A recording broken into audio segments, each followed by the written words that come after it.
احنا نسلم الآن أن الشيعة مسلمين وهم الطرف الآخر في هذه الأحداث. الشيعة مسلمين ولا أحد يقول بخلاف ذلك. نعود اور ہم جو انہیں کافر کافر کہتے رہے، آج ایک ایک کر کے ہمارے سامنے ساری حقیقت واضح ہو گئی ہے، اور انہوں نے کہا کہ میں اپنی پچھلی زندگی کے اوپر توبہ کرتا ہوں، کہ جن کے بارے میں بتایا گیا کہ یہ تو یہودیوں کی پیداوار ہیں، ان کے مسلک کی بنیاد تو عبداللہ ابن سبا یمن سے ایک یہودی آیا تھا، اس نے بنیاد رکھی تھی۔ کبھی بھی یہ ایک دوسرے کے مخالف نہیں ہو سکتے، کیونکہ ان کی تو اصل ایک ہے۔ سارے تو خاموش ہیں، سارے ایک سائڈ پر ہیں، اور یہ بھی سمجھ میں آ گیا کہ ظالم کی صف میں کون کھڑا ہوتا ہے۔ ہاں، وہ گواہی دے رہے ہیں اللہ کے لیے کہ ہم اس بات کی گواہی دیتے ہیں کہ دوسروں کو کافر نہیں کہنا چاہیے۔ تو یہ واضح فرق ہمارے نوجوانوں کے سامنے آیا، جس کا نتیجہ یہ نکلا کہ آج خواہ مسیحی ہو یا سنی ہو، وہ یہ۔ السلام علیکم، میں ہوں محمد خضر عباس۔ کچھ لوگ ایسا کام کرتے تھے کہ ایران کو کہتے تھے کہ ایران مسلم ملک نہیں ہے، اور یہ شیعہ لوگ جو ہیں یہ اسرائیل کے ساتھ ملے ہوئے ہیں اور مسلمانوں کا قتل عام کرتے ہیں۔ لیکن آج اس جنگ میں پتہ چلا ہے کہ ایران اور شیعہ کس کے ساتھ ہیں اور حق پر ہیں، اور بہت سارے لوگ جو ہیں وہ شیعہ ہو رہے ہیں۔ اور اس تقریر کو سنتے ہیں ہمدرد کی، مولانا ہمدرد کی اس تقریر کو سنیے، آپ کو پتہ چلے گا کون سچا ہے کون جھوٹا۔ آئیے سب سے پہلے اس کلپ کو سنتے ہیں۔ یہ اعلان کر رہا ہے اشہد ان علی ولی اللہ، بسم اللہ والصلاة والسلام علی رسول اللہ وآلہ وآلہ۔ السلام علیکم ورحمۃ اللہ وبرکاتہ۔ امید کرتا ہوں آپ لوگ خیریت سے ہوں گے، پروردگار آپ سب کو اپنے حفظ و امان میں رکھے۔ دوستو، دنیا بھر کے ممالک کی موجودہ صورتحال بالعموم اور مسلم ممالک کی آج کی صورتحال بالخصوص آج کے مسلم نوجوان کو یہ بات سوچنے پر مجبور کر رہی ہے کہ اسے کیا کچھ حقیقت بتائی گئی اور کیا کچھ افسانہ سکھایا گیا، کیا سچ اور کیا جھوٹ، سب کچھ ایک ایک کر کے ہمارے نوجوان کے سامنے حقیقت واضح ہوتے جا رہی ہے۔ آج کے اس جدید دور کے اندر نوجوان یہ سوچ رہا ہے کہ مذہبی طبقے نے اسے دوسرے مسلمان بھائی کے بارے میں، دوسرے مسلک کے بارے میں کیا باتیں بتائی تھیں، اس میں سے کیا سچ ہے، کیا جھوٹ ہے، کیا حق اور کیا باطل ہے، ساری باتیں واضح ہوتی جا رہی ہیں۔ کیوں نہ ہو مسلمانوں کے اوپر یہ باتیں واضح، کیوں نہ ہو کہ آج وہ نوجوان دیکھ رہا ہے کہ اسے جو کہا گیا کہ فلاں شخص وہ تو یہودیوں کے دوست ہیں، فلاں جو مسلک ہے، فلاں جو فرقہ ہے جو کہ مسلمان ہے، جو کلمہ پڑھتے ہیں، اتنی جدائی ڈالی گئی کہ یہ ایک دوسرے سے ہاتھ نہ ملائیں، ایک دوسرے کے گھروں کے ساتھ دیواریں ملنے کے باوجود خوشی اور غم میں شریک نہ ہو۔ ان کی یہ ساری کوششیں ناکام ہوتی جا رہی ہیں۔ کیوں؟ اس لیے کہ وہ یہ دیکھ رہے ہیں کہ جن کے بارے میں بتایا گیا کہ یہ تو یہودیوں کی پیداوار ہیں، ان کے مسلک کی بنیاد تو عبداللہ ابن سبا یمن سے ایک یہودی آیا تھا، اس نے بنیاد رکھی تھی۔ کبھی بھی یہ ایک دوسرے کے مخالف نہیں ہو سکتے، کیونکہ ان کی تو اصل ایک ہے، ان کے تو فرقے ایک ہیں، ان کے تو مسلک ایک ہیں، ان کے تو جو عقیدے ہیں وہ سارے ان کی بنیادیں ایک ہیں۔ کتنے جھوٹ بتائے گئے، اور یہاں پر تو کچھ ایسے بھی ہیں کہ جنہوں نے اپنی مذہبی سیاست کی بنیاد ہی اسی نفرت کے اوپر رکھی تھی۔ دوستو، نوجوان دنیا بھر کے اندر، میں صرف پاکستان کی بات نہیں کروں گا، میرے ایک دوست نے جو کہ سلفی عالم ہے اور جید عالم ہے، کافی عرصے سے وہ سوشل میڈیا کے اوپر وہ ایکٹیو تھے اور وہ اس طرح کی سیاسی پوسٹیں کرتے رہتے تھے، شیعہ یہودی وغیرہ وغیرہ۔ آپ یقین جانیں ان کی کل میرے پاس کال آئی اور مجھے کہنے لگے ہمدرد بھائی آپ نے ہماری آنکھیں کھول دی ہیں اور ہمارے سامنے حقیقت واضح ہو گئی۔ اور سوشل میڈیا پر میں نے لکھا کہ انہوں نے کہا کہ ہمیں جو ہمارے مذہبی رہنماؤں نے بتایا تھا، جو سکھایا تھا، اتنے برسوں ہم ان کے لیے چندے جمع کرتے رہے، ان کے لیے ہم دریاں بچھاتے رہے، ان کے لیے کرسیاں سیدھی کرتے رہے، ٹینٹ لگاتے رہے ان کے اجتماعات کے لیے، اور انہوں نے ہمیں فلاں فلاں ملک کے بارے میں جہاد کا درس دیا، لیکن آج یہ سب خاموش ہے اور ہماری آنکھیں تو کھول دی ہے ایران نے، اور ہم جو انہیں کافر کافر کہتے رہے، آج ایک ایک کر کے ہمارے سامنے ساری حقیقت واضح ہو گئی ہے۔ اور انہوں نے کہا کہ میں اپنی پچھلی زندگی کے اوپر توبہ کرتا ہوں اللہ کے سامنے کہ پروردگار ہم نے کیوں ان کے پیچھے، اس مذہبی طبقے کے پیچھے اپنی زندگی برباد کر دی۔ یہ صرف یہاں کے نوجوان کی حالت نہیں ہے، بہت ساری ویڈیوز آپ سوشل میڈیا پر دیکھ لیں گے کہ جو ہمارے پاکستانی نوجوان کہہ رہے ہیں، پاکستانی نوجوان میرے پاس ایسی ویڈیوز موصول ہوئی ہیں کہ جو کہہ رہے ہیں کہ میں ان سے نفرت رکھتا تھا، اپنے مسلمان بھائیوں سے، کلمہ پڑھنے والوں سے میں نفرت کیا کرتا تھا، اور بہت نفرت تھی، صرف ایک نفرت ایسی نہیں. اور یقین جانے یہ ہر ایک کی حالت ایسی ہے کہ کتنا پمپ کیا گیا نا، ان کو پمپ کیا گیا اور بتایا گیا، بھرا گیا، بغض بھرا گیا. آج ان کے سامنے واضح ہوتی جا رہی ہے بات کہ نہیں، سارے تو خاموش ہیں، سارے ایک سائڈ پر ہیں. اور یہ بھی سمجھ میں آ گیا کہ ظالم کی صف میں کون کھڑا ہوتا ہے.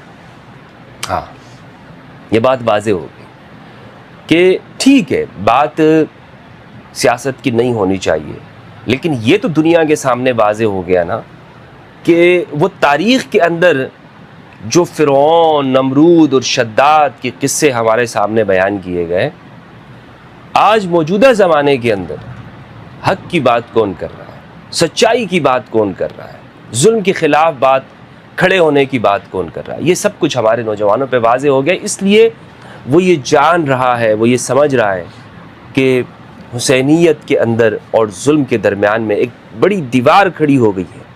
اب فیصلہ کرنا ہے کہ کس سمت میں ہونا ہے، کس طرف جانا ہے. میں ایسی کچھ ویڈیوز آپ کے سامنے پیش کرنا چاہتا ہوں کہ جو عرب کے لوگوں کی اور علماء کی ہے. میں نے پچھلی ویڈیوز کے اندر اپنے پاکستانی علماء سے، اہل سنت والجماعت کے علماء سے یہ گزارش کی تھی کہ خدا کے لیے حق کی گواہی دیں. دنیا بھر کے اندر اب اہل سنت کے علماء، جید علماء، علماء ازہر، علماء مصر، مفتیان کرام، جو بلا شک و شبہ یہاں پاکستان کے علماء سے قد اور کاٹ کے اندر برابر ہیں، اور ان کا جو مطالعہ ہے ایک بڑا وسیع مطالعہ ہے، اور پھر وہاں پر وہ ساری صورتحال کو دیکھ رہے ہیں. وہ گواہی دے رہے ہیں اللہ کے لیے کہ ہم اس بات کی گواہی دیتے ہیں کہ دوسروں کو کافر نہیں کہنا چاہیے، اور ہمارے جن علماء نے دوسروں کو کافر کیا وہ سراسر غلطی پر تھے. حق اور سچ بات یہ ہے کہ یہ بھی ہماری طرح مسلمان ہیں، کلمہ پڑھنے والے، ہم اللہ کے لیے گواہی دیتے ہیں. تو میں نے پاکستانی علماء اہل سنت سے دس بستہ گزارش کی تھی کہ خدا کے لیے آپ اس بات کو، اس موومنٹ کو تیز کریں، اور جو پچھلے ہمارے علماء نے غلطیاں کی سیاسی وجوہات کی بنا پر، خواہ دیوبند کے علماء ہوں یا بریلی شریف کے علماء ہوں یا اہل حدیث سلفی علماء ہوں، جنہوں نے بھی تکفیر کی کتابیں لکھی ہیں، ان سب کو دریابرد کر دیں، سب کو بہا دیں. ان کی کوئی فائدہ نہیں ہے اس کا کہ جو آپ نے مسلمان بھائیوں کے خلاف کتابیں لکھی ہیں یا جو فتوے دی ہیں، انٹرنیٹ پر موجود ہو، سوشل میڈیا پر موجود ہو، یا ایسی جماعتیں جو بنائی، آج سے بند کر دیں ان ساری چیزوں کو، اور مسلمانوں کی وحدت کی بات کریں. کیوں؟ یہ اللہ کے لیے گواہی دینا ہوگا کہ ہم اللہ سبحانہ و تعالیٰ کے لیے گواہی دیں حق اور سچ کی کہ ہم مسلمان ہیں، ہمارے بھائی ہیں وہ جو حق سچ کے لیے کھڑے ہیں. اور ہمارے جو علماء نے، مذہبی طبقات نے سیاسی وجوہات کی بنا پر مخالفت کے اندر جو فتوے دیے، جو گفتگو اور تقاریر کی ہے، ہم ان سے بری، ہم اللہ کے لیے اس سے بری ہیں. حضرت خالد بن ولید رضی اللہ عنہ، حضرت خالد بن ولید سے ایک عمل ہو گیا تھا جس میں انہوں نے ایک قبیلے کا قتل کر دیا تھا. رسول اللہ صلی اللہ علیہ وآلہ وسلم نے کیا فرمایا؟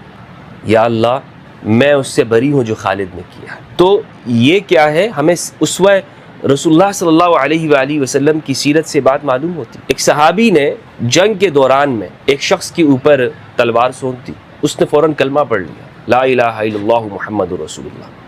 اس نے حق کی گواہی دے دی، لیکن اس نے پھر بھی اس شخص کا قتل کر دیا. جب رسول اللہ صلی اللہ علیہ وآلہ وسلم کے پاس یہ معاملہ آیا، غالباً اسامہ بن زید رضی اللہ عنہ تھے، آپ شدید غصہ ہوئے اور کہا کہ ہل لا شققت قلبہ، تم نے اس کا سینہ کیوں نہیں چیر دیا؟ جب سوال کیا کہ آخر تم نے ایسا کیوں کیا تھا، کہا یا رسول اللہ اس لیے کہ میں نے اس کی گردن پر تلوار رکھ دی تھی، اب اس نے کلمہ پڑھ لیا تھا تو شاید میں نے سمجھا کہ اس نے تلوار کی خوف سے کلمہ پڑھا ہے، تلوار کی خوف سے کلمہ قبول نہیں ہوتا، گواہی قبول نہیں ہوتی، اس لیے میں نے مار دیا. رحمت للعالمین صلی اللہ علیہ وآلہ وسلم نے کیا فرمایا اپنے صحابی کے خلاف؟ فرمایا ہل لا شققت قلبہ، تم نے اس کا سینہ کیوں نہیں چیر دیا. یہ ہے ایک حق سچ کی گواہی جو ہمیں سیرت النبی صلی اللہ علیہ وآلہ وسلم سے بات معلوم ہوتی ہے.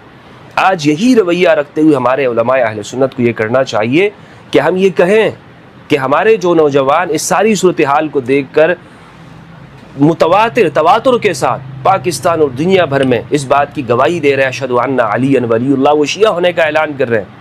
اگر ہم یہ چاہتے ہیں کہ ہمارے سنی علماء یہ کہیں کہ ہم بھی حق سچ کی گواہی دیتے ہیں، اور یہ جو تواتر کے ساتھ یہ سلسلہ شروع ہوا ہے، یہ یعنی میں ایک بطور سنی ہونے کی اگر یہ بات کہوں کہ چلیں یہ سلسلہ نہیں ہونا چاہیے، لوگ سنی رہیں، تو پھر ہمیں حق سچ کی گواہی دینی چاہیے نا، حق سچ کی بات کرنی چاہیے۔ تو یہ ہمیں سیرت النبی صلی اللہ علیہ وآلہ وسلم سے یہ بات معلوم ہوتی ہے۔ میں ایک عالم ہے، ازہری عالم، ان کی ویڈیو آپ کو سنانا چاہتا ہوں، آپ ان کی بات سنیں، ان کی باتوں کو غور سے سنیں کہ یہ کیا کہنا چاہ رہے ہیں۔ انہوں نے جو باتیں کہی ہیں ایک حق سچ بات ہے۔ يعني احنا نسلم الآن انه الشيعة مسلمين وهم الطرف الآخر في هذه الأحداث، الشيعة مسلمين ولا أحد يقول بخلاف ذلك. نعود بقى إلى التوصيف. کہہ رہے ہیں کہ شیعہ مسلمان ہیں۔ إذن عندنا كفار كفرهم معلوم ومسلمين ضد بعض. احنا بقى يا شيخ سلامة نقف مع مين؟ نقف مع المسلمين ضد الكفار، ولا مع الكفار ضد المسلمين، ولا نقول ربنا اضرب الظالمين بالظالمين؟ اصل میں عرب کے اندر آج کل سوشل میڈیا پر ایک ٹرینڈ چلایا جا رہا ہے تکفیریوں کی جانب سے، جو موجودہ صورتحال ہے ایران اور اسرائیل کے درمیان میں۔ سوشل میڈیا پر یہ ٹرینڈ چل رہا ہے اللہم اضرب الظالمین بالظالمین واخرجنا منہم سالمین، اے اللہ تو ظالموں کو ظالموں سے لڑا دے اور ہمیں اس میں سے سالم نکال دے۔ تو اس پر یہ تبصرہ کر رہے ہیں کہ بھائی ایک جانب کفار ہیں اور دوسری جانب بالکل مسلمان ہیں۔ القول اللهم اضرب الظالمين بالظالمين، لأنك هنا تبقى وصفت الطائفة الكافرة المحتلة المجرمة، وصفتهم بالظلم، والظلم ده ممكن يوصف به واحد مسلم، يعني انت نفيت عنه الكفر وحطيت مكانه الظلم. لا، الأول تثبت له الكفر وتضيف له مع الكفر الظلم، يبقى في عندنا طائفة كافرة ظالمة مجرمة محتلة، وفي عندنا طائفة مسلمة ظالمة. شفت بقى المفارقة عاملة ازاي؟ 4-2. يبقى المفروض بقى أنا أساوي بينهم. ماذا قال الله عز وجل في ذلك؟ قال أفنجعل المسلمين كالمجرمين. کہہ رہے ہیں کہ آپ اس ٹرینڈ کی، انہوں نے اصل میں اس ٹرینڈ کے اوپر بات کی ہے اور بڑی درست بات کی ہے۔ کہہ رہے ہیں کہ آپ نے کفار کو مسلمانوں کے گروہ کے ساتھ بالکل برابر کر دیا، اور آپ یعنی یہ قرآن مجید کی آیت کے بالکل واضح خلاف ہے۔ افنجعل المسلمین کالمجرمین، مسلمان مجرموں کی طرح نہیں ہو سکتا۔ ایک جانب مجرم ہے، محتل ہے اور غاصب طاقت ہے، اور دوسری جانب مسلمانوں کا گروہ ہے۔ تو یہ ٹرینڈ سوشل میڈیا پر جو چلایا جا رہا ہے یہ حق سچ کی نہیں ہے، اور یہ انہوں نے اس ازہری عالم نے اللہ کے لیے گواہی دی نا، حق سچ بات کی۔ یہاں پر بھی ایسے علماء ہیں کہ جنہوں نے اللہ کے لیے بات کی ہے اور حقیقت کی بات کی ہے، لیکن دوستوں ایک تواتر کے ساتھ ہمارے علماء کو آگے آنا چاہیے، اہل سنت کے علماء کو، اور سچ بات کریں اور بتائیں لوگوں کو، جیسے میں نے آپ کو کہا کہ یہ اس ساری صورتحال کے اندر حق سچ کیا ہے، اور ہمارے ہاں سے جو فتوے نکلے اور نکالے گئے، جس پر گفتگو ہوئی، تقاریر ہوئی، وہ سب کچھ ہم اس کو آج کے بعد اس سے برات کا اظہار کرتے ہیں، ہمارا اس سے کوئی تعلق نہیں ہے۔ کیونکہ دوستو دنیا کے اندر عرب کی، میں آپ کو بتاؤں کہ